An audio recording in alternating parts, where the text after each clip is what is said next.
भारतीय रेल में अब अमेरिका से आए हुए इंजन चलाए जाएंगे और इस बारे में बातचीत करने के लिए हमारे साथ हैं जी ट्रांसपोर्टेशन के सीईओ नलिन जैन जी। आइए उन्हीं से बात करते हैं। सर, किस तरीके के इंजन है? क्या पहला इंजन आ चुका है? बिल्कुल आ चुका है। पहला इंजन कल मुंद्रा पोर्ट पर उतरा है शिप से और कुछ ही दिनों में, कुछ ही महीनों में इंडियन रेलवे ट्रैक्स पे दौड़ना शुरू कर देगा। अच्छा, ये सारे के सारे डीजल इंजन हैं? बिल्कुल डीजल इंजन है, डीजल इलेक्ट्रिक हैं। इसमें डीजल इंजन से एनर्जी पैदा की जाती है और उसको बाद में इलेक्ट्रिक मोटर्स के थ्रू व्हील्स के अंदर भेजा जाता है, जिससे व्हील्स घूमते हैं। अच्छा, एक सवाल ये पैदा होता है, देश के अंदर ढेर सारे डीजल इंजन के कारखाने हैं, इंडियन रेलवे के पास भी हैं, तो ऐसी क्या ज़रूरत पड़ गई कि आपकी टेक्नोलॉजी चाहिए हमें? ऐसा है, ढेर सारे कारखाने नहीं हैं, एक ही कारखाना है जो वाराणसी में लोकोमोटिव बनाता है। वो टेक्नोलॉजी जो है वो काफ़ी पुरानी हो चुकी है। वो लगभग इंडिया में 1970 की टेक्नोलॉजी है जो इंडियन रेलवे 1990s में लाया था। आज की डेट में दुनिया भर में अगर आप देखेंगे, डीजल लोकोमोटिव में बहुत सारी टेक्नोलॉजी इनोवेशन हो चुकी हैं। पहली इनोवेशन तो यही है कि एमिशंस जो हैं, जो कि पोल्यूशन का मामला होता है, उसमें कंप्लायंस बहुत बड़ा एक सब्जेक्ट है। और ये लोकोमोटिव पहला ऐसा लोकोमोटिव है जिसमें कि एमिशंस जो हैं वो इंटरनेशनल स्टैंडर्ड्स को मीट करेंगे। जो आज के diesel locomotive Indian railway run करता है उससे 50% कम इसमें एमिशन होगा, कि जिससे कि वातावरण को बहुत ज़्यादा फ़ायदा होगा और ओवरऑल हवा साफ़ रहेगी। अच्छा, कितने हार्स पावर के इंजन है? इसमें दो तरह के लोकोमोटिव आएंगे। एक है 4500 हॉर्स पावर का जो कि छोटे वाला इंजन है, और एक 6000 हॉर्स पावर का है जो कि बहुत हेवी हॉल के लिए यूज़ किया जाएगा। अच्छा, कितने इंजन बाहर से आएंगे और कितने इंजन यहाँ बनाए जाएंगे? लगभग 40 लोकोमोटिव जो हैं वो बाहर से आएंगे और बाकी 960 जो इंजन हैं वो बिहार में हम फैक्ट्री बना रहे हैं, मरोरा में, उस फैक्ट्री में प्रोड्यूस होंगे। और लगभग अगले साल इसी टाइम के आसपास पहला लोकोमोटिव वहाँ से प्रोड्यूस होकर बाहर आएगा। क्या कीमत पड़ रही है एक इंजन? ये लगभग 15 करोड़ के आसपास है। 10 साल का कॉन्ट्रैक्ट है, 1000 इंजन सप्लाई करने हैं। और ये एक पब्लिक प्राइवेट पार्टनरशिप है, रेलवेज़ के साथ हमारा जॉइंट वेंचर है। इसमें रेलवेज़ का 26% स्टेक है और हमारा 74% स्टेक है।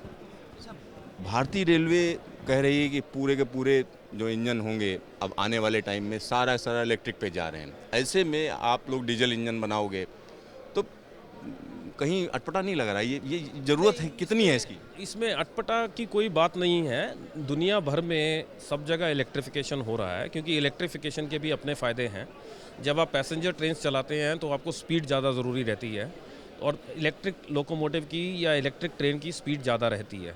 जब आप भारी माल को खींचना चाहते हैं तो उस जैसी एप्लीकेशंस में ज़्यादातर दुनिया में लोग डीजल इंजन यूज़ करते हैं, क्योंकि डीजल इंजन का जो ट्रैक्टिव पावर है वो इलेक्ट्रिक इंजन से ज़्यादा रहता है।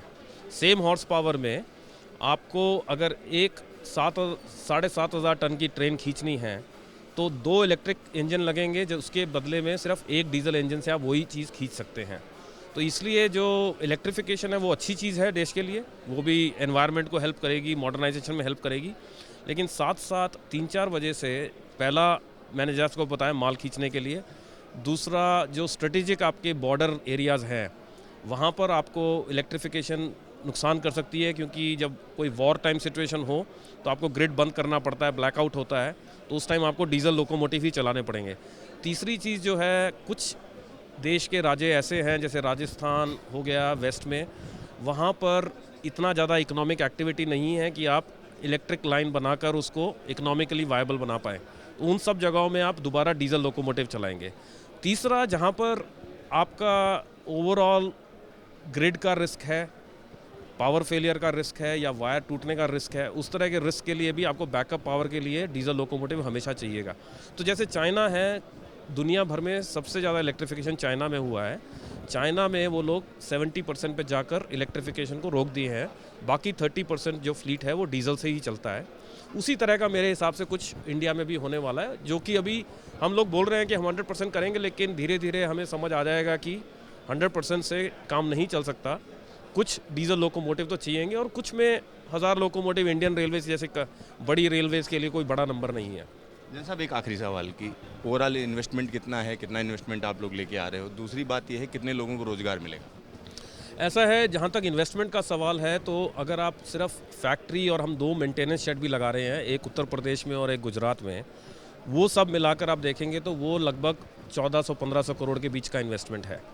उसके अलावा रोजगार का जहाँ तक सवाल है तो 1000 लोग अभी बिहार में ऑलरेडी काम कर रहे हैं, उसमें कंस्ट्रक्शन वर्कर्स हैं और हमारे लोग हैं। लेकिन स्टडी स्टेट फैक्ट्री में जो लोग काम करेंगे वो 300-400 लोग होंगे। उसके अलावा हमारा अंदाज़ा ये है कि वहाँ पर कम से कम नहीं तो 600 से 1000 लोग और काम करेंगे जो बाकी सपोर्ट सर्विसेज के काम रहते हैं।